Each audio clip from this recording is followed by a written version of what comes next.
Bonjour tout le monde, aujourd'hui on se retrouve pour une nouvelle vidéo. Je tiens à m'excuser parce que je suis actuellement en train de profiter d'un petit répit dans ma grippe. Donc j'ai toujours le nez pris et je me sens pas très bien, mais je me sens déjà mieux. J'avais très envie de filmer cette vidéo, donc j'ai décidé de la filmer quand même, même si bon... voilà. Mais bon, c'est pas grave, on va quand même la faire et j'espère que cette vidéo sera quand même bien. Je m'excuse d'avance si je suis pas au maximum de mon énergie. J'avais vraiment envie de filmer cette vidéo maintenant. C'est tellement débile, mais j'en avais envie. Bref, on va tout de suite commencer. C'est tout simplement la partie 2 du haul. Du haul où il y a la partie 1 sur YouTube. Je vais pas répéter tous les disclaimers sur le fait que oui, j'ai acheté 150 livres, etc., et que j'ai dépensé beaucoup d'argent, tout ça. Je les ai déjà dit dans la partie 1, donc allez les voir si ça vous intéresse. Vous pouvez très bien regarder cette vidéo sans avoir vu la première partie parce que c'est un haul et de toute façon, enfin... Voilà, moi je fais juste cette vidéo parce que j'ai envie de la faire, mais c'est pas forcément les vidéos les plus intéressantes au monde. Moi j'aime bien regarder des hauls, donc voilà. On va tout de suite commencer du coup. Ce haul va être le bordel total parce que encore dans la première partie, j'avais à peu près organisé fantasy et romance. Là, ça va partir en cacahuète. Ne cherchez pas de logique dans tous les livres que je vais vous présenter. Je vais juste les présenter à la suite. Et voilà, hein, il n'y a aucune logique. Bon, je dis ça, mais je viens d'un minimum organisé. Enfin, je viens de sélectionner en fait 8, non plus, il y en a plus. Bref, des livres que j'ai achetés ensemble qui étaient sur le stand à Waterstone. Il y a soit les stands de promotion, etc., mais il y a aussi les stands, je sais pas, des thrillers, des autobiographies qui viennent de sortir et qui sont des must-read, etc. Et ils ont un présentoir avec les livres sur les femmes, sur l'indépendance de la femme, le corps de la femme, etc. Qui sont souvent des petits livres et qui sont de la... Comment De la fiction... J'ai oublié le mot. C'est de la literary fiction. En gros, c'est des livres où il n'y a pas vraiment trop d'histoire, c'est beaucoup dans comment c'est dit, etc. Bref, on a donc The Vegetarian que j'ai déjà lu, qui est très particulier. Il y a beaucoup de choses à dire dessus, je vais pas m'étendre dessus, mais voilà. Ensuite, on a Reward System. Non, en vrai, c'était pas dans ce présenteur-là, je sais pas pourquoi je viens de l'inclure. Mais bref, ça c'est plus sur les addictions. Je pense que ça se voit au titre. Enfin, moi, je l'ai tout de suite compris au titre. J'ai même pas spécialement lu comment le résumé, mais Reward System, enfin voilà. Ensuite, on a Send Nudes, qui est un recueil de nouvelles, du coup, pareil, sur le corps de la femme, etc. Ensuite, on a Play It As It Lays. Je sais pas du tout de quoi ça parle, mais il y a des gens en train de jouer aux échecs dessus, et moi j'adore les livres comme le joueur d'échecs, le jeu de la dame, enfin j'adore les livres qui parlent d'échecs. Je pense pas qu'ils jouent aux échecs dedans, mais la couverture m'a plu. Ensuite, on a Milk Teeth. Je sais toujours pas. Voilà. En tout cas, j'adore les couvertures à chaque fois de ces livres-là. Ensuite, on a Woman Eating, que là, pour le coup, c'est quelqu'un qui peut que manger du sang, il me semble. Ensuite, on a In the Dream House. Alors, pareil, c'était pas sur ce présenteur-là. Ça, c'est sur. C'est de la non-fiction. Et en fait, c'est, si j'ai bien compris, une personne qui raconte sa vie, mais d'une façon très éclatée, avec à chaque chapitre une différente manière de se souvenir des choses. Euh, et du coup, ça a l'air très intéressant. Ensuite, on a Night Beach. Aucune idée de quoi ça parle, mais la couverture est sympa et il est très floppy. Ça, c'est un grand plaisir, les livres comme ça. Ensuite, on a I Want to Die But I Want to Read Théo Koki. Ça, pareil, c'était pas dans le présentoir. En fait, il y a des livres qui étaient pas sur ce présentoir-là. Bref, ça, c'est juste une meuf qui parle avec son psychiatre, apparemment. Donc voilà, moi j'adore la santé mentale, donc ça m'intéresse. Ensuite, on a Luster, que pour le coup, j'ai aussi déjà lu, qui raconte l'histoire d'une femme noire. Alors, ils insistent beaucoup sur le fait que ce soit une femme noire. Après, je trouve qu'ils auraient pu peut-être un peu plus approfondir les trucs qu'elle a vécu parce que spécifiquement elle était une femme noire, mais bon, c'est une autre histoire. Qui sort avec un homme qui est dans un couple libre en fait, enfin dans un mariage libre, et elle va venir emménager avec le mec et sa femme et leur fille adoptive qui est noire alors que le couple est blanc. Enfin bref, voilà, je vais pas faire mon avis sur ce livre, mais voilà ce que ça raconte. Et Convenience Store Woman, alors là pareil, c'était pas sur le présentoir, faut que j'arrête. Hein. Celui-là, j'ai écouté en livre audio et c'était très intéressant. C'est une fille qui travaille dans un magasin. Alors c'est japonais. Et du coup, on a toute la culture japonaise, etc., qui est abordée. Avec, voilà, le fait qu'il faille se marier, blablabla. Bla, bla, bla, bla. Ensuite, on a Kim Jong-un, born 1982. Pareil, il n'était pas sur le présentoir, mais ça a un lien. Et je sais pas, il n'y a pas vraiment de résumé en fait. Mais il y a Kim Jong, par exemple, est dépressive. Kim Jong est une fille dont sa mère voulait un homme. Kim Jong est énervé. Enfin bref, voilà, sur le résumé, il y a plein de petits trucs comme ça. Il n'y a pas vraiment de résumé, mais ça a l'air très intéressant. Et voilà pour ce truc-là. Ah, on a Bunny. En fait, là, je suis juste en train de les enchaîner. Hein. On part du présentoir. Bunny, j'ai aucune idée de quoi ça parle, mais à chaque fois, mais vraiment, je sais pas quand est-ce qu'il est sorti, mais je vous promets, ça fait depuis qu'il est sorti que je le vois. Et regardez cette couverture, genre j'aime énormément la couverture, j'aime beaucoup le design, j'aime beaucoup les couleurs, j'adore cette couverture là, et à chaque fois que je le vois, je ne l'achète pas. Voilà, j'ai aucune idée de quoi ça parle, mais j'adore la couverture. Et moi, je suis totalement une personne qui juge les livres par leur couverture et par leur titre. Et là, ça m'intéressait. Voilà, donc je l'ai pris. Ensuite, on a 7 Days in June. Aucune idée de quoi ça parle, mais tout le monde en a parlé. Et apparemment, c'est très triste. Donc voilà, j'ai acheté, mais j'ai aucune idée de quoi ça parle. Ensuite, on a Everyone in this room will someday be dead. J'ai totalement acheté ce livre pour le titre. Je n'ai aucune idée de quoi ça parle, encore une fois. Si, j'ai vu un avis sur Goodreads où la meuf, elle disait que la personne était obsédée par la mort. Voilà, donc moi, ça me plaît comme histoire. Ça me suffit pour me convaincre. Et ce titre, Everyone in this room will someday be dead, enfin, le titre est incroyable.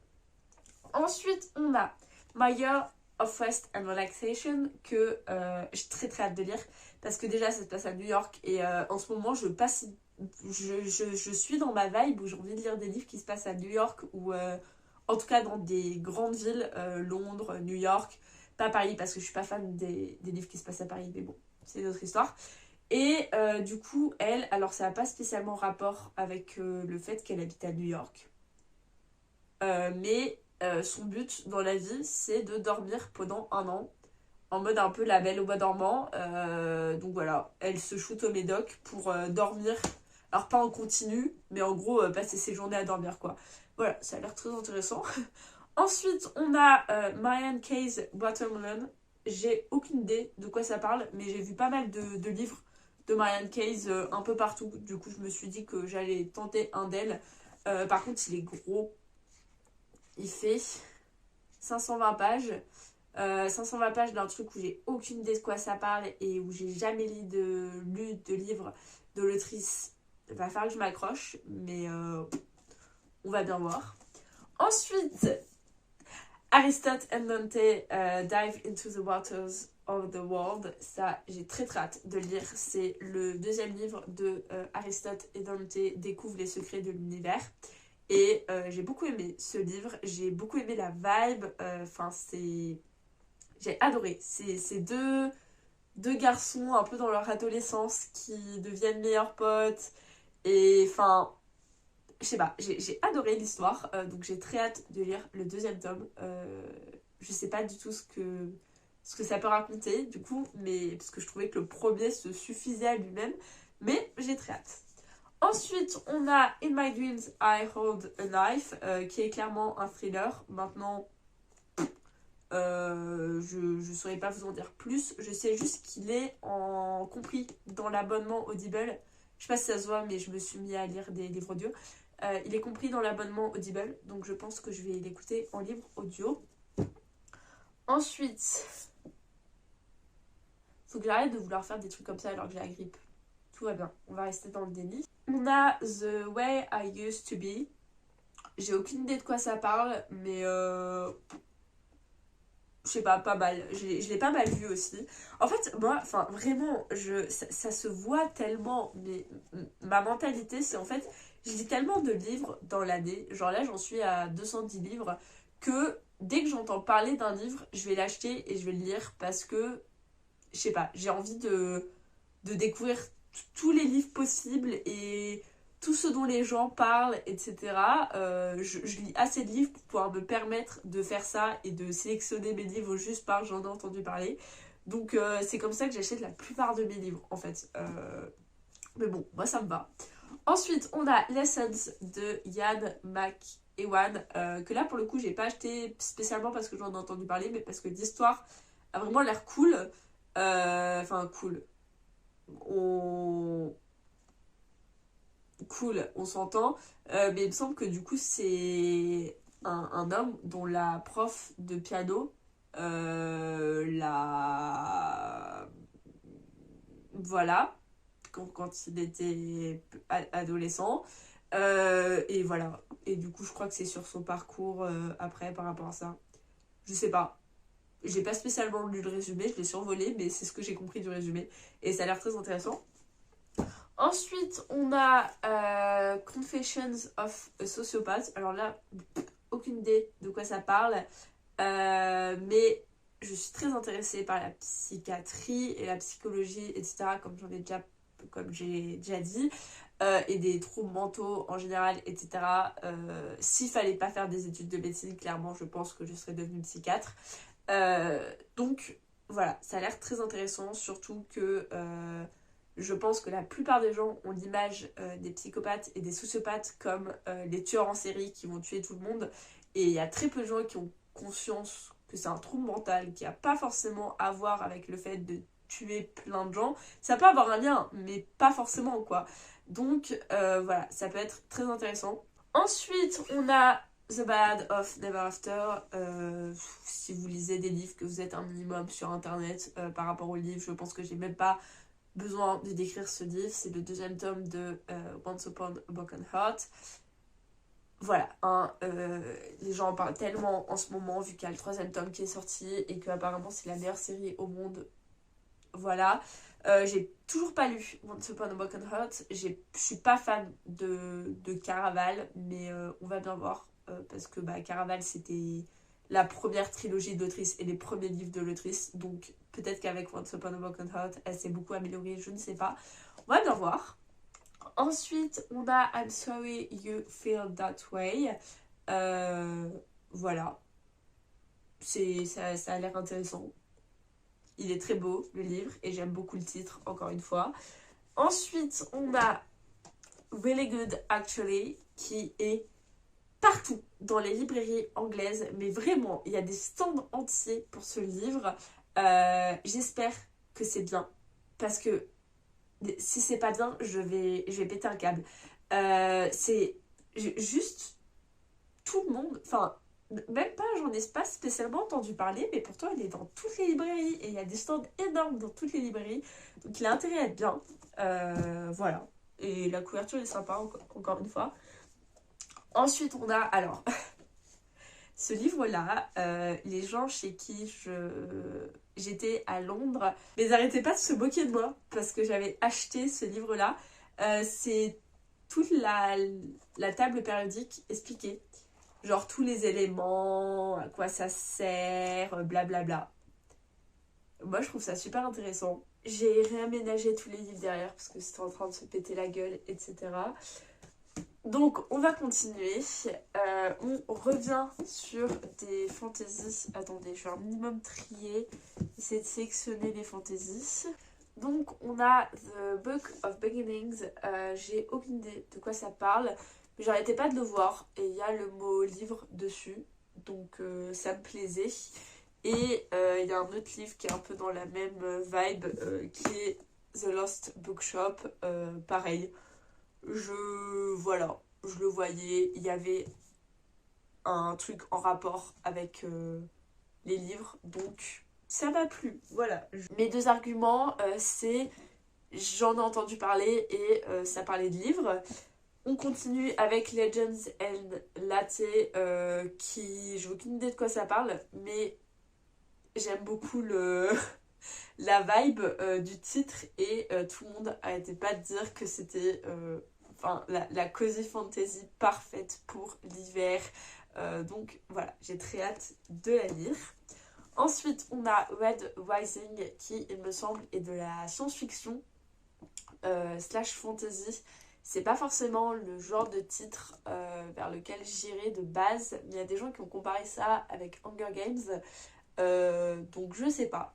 Je me dis, c'est peut-être un peu comme Hunger Games, un mélange de Phobos aussi, donc ça peut être très sympa. Il a été pas mal acclamé, donc voilà, j'ai envie de voir ce que ça donne. Ensuite, How to Kill Men and Get Away with It. Est-ce que j'ai besoin d'en dire plus? Encore une fois, ce titre absolument incroyable et iconique. On a ensuite 2 tomes de, il me semble, la trilogie The Housemaid. Pas mal, on en a pas mal entendu parler sur TikTok, tout ça, encore une fois. J'ai déjà lu le premier tome. Si vous vous demandez comment j'ai lu autant de tomes alors que ça fait que 2 semaines que je suis revenue de Londres, de livres, c'est parce que j'ai fait un 24 heures lecture, en 36 heures lecture, bref. J'ai lu le premier tome et j'ai pas mal aimé. Au départ, j'avais un peu peur parce qu'on partait sur une histoire très très basique. Mais au final, ça a eu une remontada. Ensuite, The Christmas Murder Game. On revient sur le même truc du Gingerbread Café. Je sais pas de quoi ça parle, mais à Christmas, il y a Murder, il y a Game. Donc pourquoi pas. Ensuite, Assistant to the Villain, je crois que j'en ai entendu parler, je sais pas, j'ai l'impression que j'en ai entendu parler, mais ça a l'air plutôt sympathique. J'aime bien le titre, encore une fois, on va bien voir. Powerless, pareil, je l'ai lu, c'est une fantasy du coup qui est un peu sur le même concept d'Hunger Games avec un Enemies to Lovers. J'ai bien aimé, la fin m'a absolument brisée, mais brisée à un point où je sais même pas si j'ai envie de lire le 2e tome parce que je sais que je vais souffrir pendant une grande partie du 2e tome. Voilà, la fin m'a brisée, voilà. Ensuite, on a The House of Cerulean Sea. Aucune idée. Ça a l'air très sympathique. Pareil, pas mal de gens en ont parlé comme de la cozy fantasy, il me semble. Et en plus, je viens de voir que V. Schwab a dit Simply perfect. I loved it. Like being wrapped in a big gay blanket. Si V. Schwab valide le livre, je valide le livre. C'est ma règle. Ensuite, évidemment, j'ai acheté Babel. J'avais le seum parce que je voulais l'acheter dans une belle édition et au final, je l'ai pas trouvé. Mais écoutez, c'est comme ça. Babel, tout le monde en a parlé et j'ai très hâte de le lire. Je pense que je vais beaucoup aimer. C'est de la fantasy, mais où c'est un monde qui est entièrement basé sur la langue et le savoir de la langue. Il me semble, hein. C'est... Voilà, encore une fois, je sais jamais vraiment de quoi les trucs parlent, mais ça a l'air très sympathique. Donc, on va bien voir. Ensuite, je crois qu'on a fini avec les fantaisies, sauf un truc, mais vous allez voir à la fin. On a The Boy in Striped Pyjamas, qui est un livre que j'ai déjà lu, qui est un grand classique, que je voulais absolument dans ma bibliothèque parce que je l'avais lu sur ma liseuse. J'ai adoré ce livre. De toute façon, cet auteur, en général, j'adore ses livres. J'en ai lu que 2. J'ai lu celui-là et Le Garçon en haut de la montagne. Mais c'est un livre absolument incroyable. Vraiment, je vous conseille vraiment John Boyne. Je sais que c'est surtout celui-là qui est connu, mais pour en avoir lu un autre de lui, qui est Le Garçon en haut de la montagne, je pense que vraiment cet auteur a un grand talent. Il faut que j'en lise plus de lui, mais voilà. C'est incroyable. Les 2 livres en plus sont des monuments historiques. Enfin vraiment, c'est des livres très importants pour l'histoire pour moi. Donc voilà, je conseille. Ensuite, on a Fahrenheit 451 qui est toujours un classique. Enfin, après, ça, c'est des classiques récents, hein. On parle pas des classiques du 18e siècle, 19e siècle, voilà. On parle de classiques du 20e siècle. J'ai Fahrenheit 451, je l'ai lu, sauf que c'était pendant mon 36 heures lecture, vers 6 heures du matin, et du coup, j'ai très peu de souvenirs de ce qui s'est passé. Donc, je pense que je vais devoir le relire, mais c'était un livre que j'avais très hâte de lire. Ensuite, j'ai acheté 3 livres de Stephen King. Mon but, c'est d'avoir tous ces livres, mais pour l'instant, je vais en lire 3 et voir déjà si son écriture me plaît. J'ai donc acheté Misery, qui me tente beaucoup. J'ai une amie qui l'a lu, il a l'air très sympathique. Il me semble que c'est la fan d'un auteur qui séquestre l'auteur pour qu'il écrive un livre pour elle ou quelque chose comme ça. Ensuite, on a If It Bleeds. Alors ça, ouais, c'est un crime thriller en fait. Je sais pas lesquels sont des... Parce que on est d'accord, enfin pour moi je pensais que c'était de l'horreur, les Stephen King. Est-ce que l'horreur est considérée comme des thrillers en termes de livres? Je ne sais pas. Bref, on a If It Bleeds et on a Carrie. Carrie, c'est un grand classique. Misery, je pense qu'il est en train de devenir quand même assez classique. If It Bleeds, j'en ai jamais entendu parler, mais on va bien voir. J'adore cette collection. Je trouve que les couvertures sont très graphiques, très belles. Voilà, avec les tranches. J'adore cette collection, vraiment. J'ai envie de tous les avoir, juste parce qu'ils sont trop beaux. Ensuite, j'ai acheté 2 livres de Lisa Jewell. J'en ai pas mal entendu parler d'elle. Pas forcément de ces livres-là, mais c'est lequel je crois que c'est The Family Upstairs, que j'en ai pas mal entendu parler. Là, j'ai pris Watching You et The House We Grew In. C'est des thrillers, voilà. On va bien voir, je vais tester son écriture. Avec elle, j'ai vraiment envie de tester l'écriture de Riley Sager. Il faut que j'en achète. Bref, ensuite, on a la série de, je pense, ça doit s'appeler Richard Osman. La moi du montage, je sais toujours pas le titre de la série, mais je pense que Richard Osman, c'est carrément l'écrivain. Je veux dire, c'est écrit en énorme. Je suis débile. Bref, je vous laisse avec le reste du haul, mais juste, je devais corriger ça. C'est évidemment les... Enfin, pourquoi j'ai dit ça? Le premier, je crois que c'est The Thursday Murder Club. Je sais pas s'ils ont spécialement un ordre ou c'est que des stand-alone mais qui sont liés. Vous savez, un peu comme les Sherlock Holmes ou les Hercule Poirot, etc. Dans le sens où il n'y a pas vraiment d'ordre, mais ils sont tous liés, c'est les mêmes personnages, etc. Je crois que c'est ça, et que du coup ça doit être des murder mystery. Mais je saurais pas vous en dire plus. J'aime beaucoup, encore une fois, la vibe des couvertures. Ensuite, j'ai acheté 2, même 3, mais le troisième il est en bas. Et j'avoue, j'ai la flemme d'aller chercher. Et j'avais totalement zappé. J'ai acheté 2 livres de True Crime. J'ai jamais lu de livres de True Crime et j'ai très hâte parce que j'adore regarder des vidéos True Crime. Mais vraiment, j'aime beaucoup ça. Alors moi qu'à une époque, j'en regardais beaucoup à un point où ma psychologue s'était inquiétée et ma mère aussi. Maintenant, j'en regarde moins, mais ça m'intéresse beaucoup. Donc là, on a Fred and Rose, qui je pense sont des parents qui ont séquestré leurs enfants. Je ne sais pas. Et ensuite, on a Starvation Hates, qui est l'histoire d'un docteur qui a affamé ses patients. Et le troisième, c'est un truc sur les cannibales, je crois. Et sur, voilà, les cannibales. Ensuite, on a un livre que j'ai très hâte de le lire parce que Holly Jackson, qui a écrit les Good Girls Guide to Murder, vous l'avez vu dans la partie 1, j'ai acheté la magnifique version de A Good Girl's Guide to Murder et j'ai très hâte de lire Five Survive, surtout qu'il y a des gens qui disent qu'il est encore meilleur que A Good Girl's Guide to Murder parce que elle l'a écrit après, si je me trompe pas, même si en fait c'est mitigé. Il y a des gens qui disent qu'il est très bien, d'autres gens qui disent que justement parce que c'est un stand-alone, on s'accroche beaucoup moins au personnage que dans A Good Girl's Guide to Murder. On va bien voir. Toujours est-il que j'adore Holly Jackson, j'adore A Good Girls Guide to Murder, donc j'ai très hâte de lire ce livre. Ensuite, on a A Little Life, qui est... Tout le monde en a parlé, apparemment c'est un livre super triste, qui est un gros pavé qui te détruit l'âme et te refait tomber en dépression. Je dis refait parce que clairement moi, voilà. J'ai très hâte de le lire.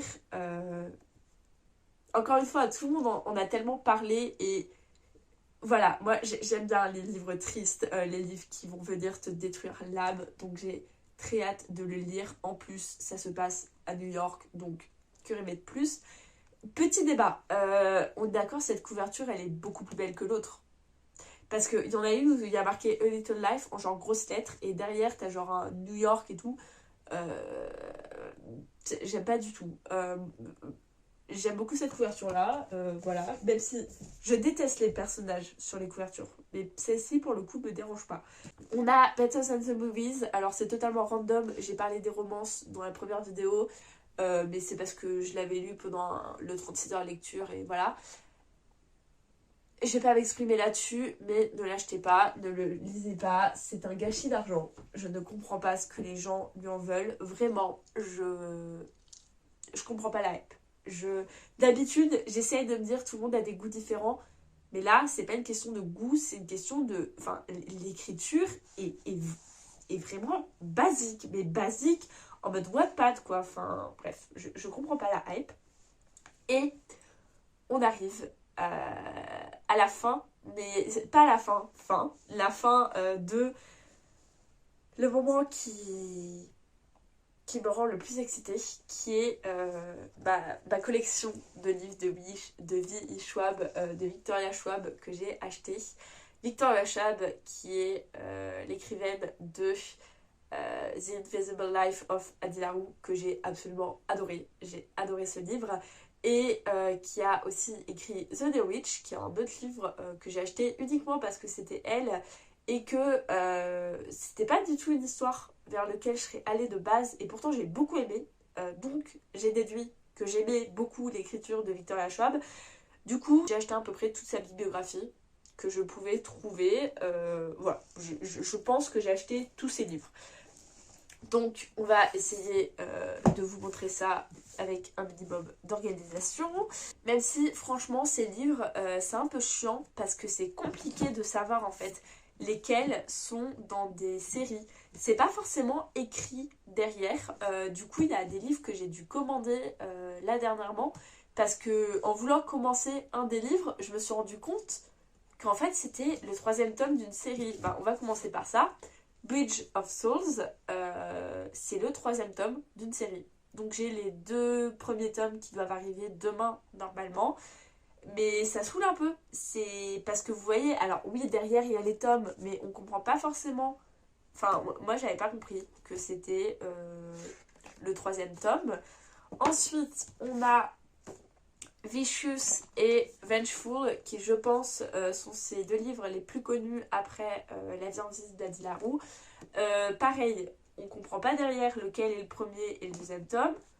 Donc écoutez, on va bien essayer de deviner. En tout cas, j'aime beaucoup les couvertures. J'aime beaucoup en général l'esthétique générale de Victoria Schwab parce que c'est tout en rouge, noir et blanc. On est tous sur les mêmes tonalités, donc ça va être trop beau dans ma bibliothèque. Ensuite, on a... Alors, ces 2 livres, je suppose qu'ils sont liés. Maintenant, encore une fois, voilà, ça doit être le premier et ça le 2e tome. Je suppose. Vu que celui-là, il est sur le derrière de celui-là. Je ne sais pas, on verra bien. On a This Savage Song et Our Dark Duet. D'ailleurs, je décris pas tout, mais les livres de V. Schwab, Victoria Schwab, c'est des fantaisies, même si c'est des fantaisies un peu particulières. Alors, je me suis inscrite, j'ai payé pour voir toute une interview d'elle en direct où elle expliquait en fait que son but avec ses fantaisies c'était de pas trop s'éloigner du réel. Enfin bref, c'était très intéressant. Ensuite, on a The Dark Vault. Alors pareil, j'ai aucune idée de si c'est un premier, un 2e tome, un 3e tome, un 9e tome. apparemment il y a 2 livres. Ah non, c'est une collection. D'accord. Ouais, oh ça c'est cool. C'est cool parce que pour une fois, voilà. Il y a le premier et le deuxième tome. Donc c'est The Archive et The Unbound. Donc là pour une fois j'ai les 2. Ensuite on a Gallant. Je crois que lui c'est un tome indépendant. Il a l'air très cool. J'aime beaucoup la couverture. Ensuite on a les BD. Alors les BD, on a Extraordinary. Alors je n'ai jamais acheté de BD en anglais. C'était les premières BD que j'ai achetées en anglais. On a Extraordinary et on a aussi 3 autres BD que là pour le coup aussi j'ai commandé sur Amazon qui sont plus des comics. Je ne sais pas, il faut que je regarde. C'est très particulier quand même l'épaisseur. Hein. Ils sont très très très fins.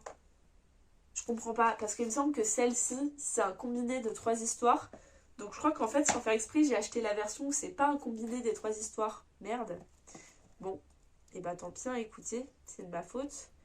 J'avais qu'à faire attention, mais encore une fois, je trouve ça super galère. Genre, pourquoi dans leurs histoires... Enfin, je comprends pas pourquoi ils mettent pas des tomes 1, tome 2, etc. Je trouve que toutes les séries devraient mettre des tomes 1, tome 2. Parce qu'il y en a, c'est incompréhensible. J'ai acheté le coffret, du coup, avec les 3 petites BD. Et effectivement, en fait, c'est vraiment en mode comique... Voilà, je pense que en fait ça, c'est la version combinée de ça, même si forcément c'est pas la même histoire, mais je veux dire si ça devait avoir une version combinée, ce serait ça. Bref, du coup ils sont très petits et très fins, ils sont tout mignons, mais j'ai un peu payé ça 40 balles quoi. J'étais pas au courant, j'avais pas compris. Après encore une fois c'est de ma faute, hein. Je veux dire je pense que ça devait être bien expliqué. Par contre, ça c'est cool, j'ai des belles cartes qui vont avec. On voit rien, mais ça, c'est très cool. Je suis très contente. Et on a enfin une trilogie et un autre tome, je vais vous expliquer. On a la trilogie de A Dark Shade of Magic. Je crois que ça, c'est le premier tome, deuxième tome, troisième tome. Parce qu'en général, dans les fantaisies, ça devient de plus en plus gros. Encore une fois, j'aime beaucoup l'esthétique. Donc voilà, ça, je crois que c'est sa première trilogie qui est vraiment devenue célèbre. Je sais pas, mais j'ai très hâte de les lire.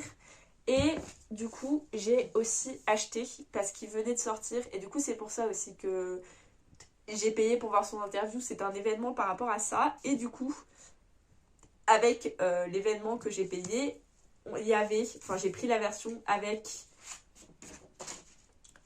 The Fragile Threads of Power, qui est le premier tome de la deuxième trilogie. Si vous voulez regarder Star Wars, genre il y a 3 premiers trucs, 3 premiers volets qui vont ensemble. Bon, Star Wars c'est encore une autre histoire parce que voilà. Et il y a une deuxième série de 3 tomes, vous voyez. Il y a genre 2 trilogies. Bref, bah là c'est pareil. Et du coup on est dans le même univers, les mêmes personnages, mais pas les mêmes personnages. Genre on est 10 ans après, je sais pas combien d'années après. Bref, toujours est-il que voilà, je l'ai en version reliée et on va tout de suite voir sans la jaquette. Regardez comme il est beau, comme il est magnifique. Vraiment, il est trop beau. Et du coup, j'ai juste ici la petite signature de Miss V. Schwab. Et attendez, mais j'ai 2 signatures? Je comprends pas. C'est la signature de qui ça? Parce que j'ai aussi ça. Ah mais c'est la même signature. Bon bah j'ai 2 signatures. Voilà, avec le petit dragon là. Bref, je suis très contente. Il est très beau, il est très beau. Voilà, je suis très contente. Parce que, au cas où vous n'avez pas compris, mon but c'est de collectionner tous les livres de V. Schwab. Voilà, je pense que ça s'est remarqué. On avait combien l'Adèle 15, sachant que j'en ai 2 autres qui arrivent demain et que j'en ai déjà 2. J'ai maintenant 19 livres de V. Schwab. Est-ce que c'est bon pour vous? Je suis très fière, je suis très contente. Bref, voici ma petite pépite. Je l'ai gardée pour la fin, cette collection de Vie Schwab, parce que c'était un peu vraiment le highlight pour moi de tous ces livres-là. J'en suis trop fière. Ils vont avoir une étagère spéciale. Je vais avoir une nouvelle bibliothèque la semaine prochaine. Ils vont avoir une étagère spéciale, ça va être incroyable. Waouh, Victoria Schwab, je vais faire un hôtel pour toi. Voilà, je l'adore. Donc, voilà, c'est tout. Je vais arrêter de faire l'ode de Vie Schwab. C'est tout pour cette vidéo. J'espère qu'elle vous aura plu. Si c'est le cas, n'hésitez pas à vous abonner, laisser un like, etc. Là, c'était 2 hauls pour me relancer sur YouTube, mais il y a d'autres vidéos qui arrivent, notamment justement ma nouvelle bibliothèque, comment je vais tout organiser. Il va y avoir la TBR Game Board. J'ai fait tout un jeu de société pour la TBR pour décembre. Enfin bref, il y a plein de vidéos qui arrivent. Donc voilà, j'espère que cette vidéo vous aura plu. Je vous fais plein de gros bisous et à bientôt pour une prochaine vidéo. Et moi je recommence à me sentir pas bien du tout, donc je vais aller me retourner coucher au lit et écouter un livre audio. Bye. Ces 2 dernières phrases étaient absolument incompréhensibles. Je suis désolée. Mais bref, c'est la fin de la vidéo. Au revoir, on se retrouve une prochaine fois. Je suis toujours autant malade, d'accord? On est 2 jours après, je suis toujours malade. J'en ai marre. Mais bref, on se voit une prochaine fois. Au revoir.